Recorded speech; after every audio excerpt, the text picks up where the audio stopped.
L'exposition Design, Mobilité et Territoire a eu pour point de départ de s'interroger sur comment le design pouvait être un moteur de changement. C'est un peu sinueux de monter une exposition. Donc je pense que nous, on avait une idée de montrer un ensemble de projets de design. Il se trouve qu'ici, on s'est focus sur la question de la mobilité et de l'appréhension du territoire. Et avec iFlow, on a co-curaté ensemble, on a co-sélectionné finalement cet ensemble de projets.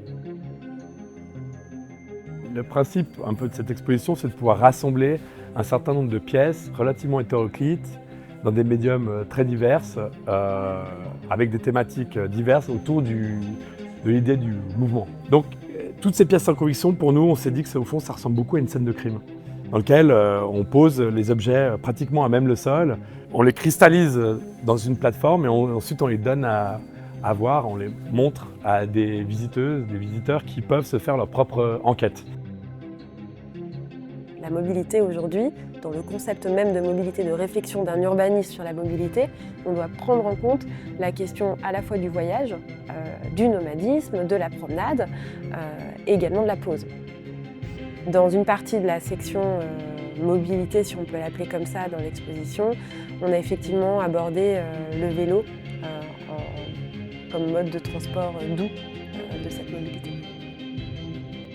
Il y a aussi des projets qui sont des projets d'imagination, de réenchantement, justement on en parlait, de rêve, de détournement aussi du quotidien ou d'objets du quotidien qui permettent d'aller peut-être avec un clin d'œil regarder ce qu'on fait justement tous les jours. Ce regard de création que ces jeunes designers peuvent apporter sur le design et sur des objets du quotidien dont on sait des fois parfois pas que c'est du design, ça peut changer les choses.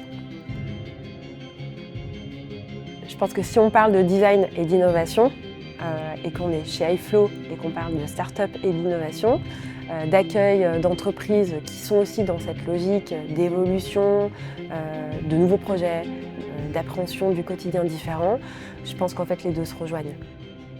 Ici, les projets peuvent se faire, se défaire, se reconstruire, presque à l'infini, de manière superposée.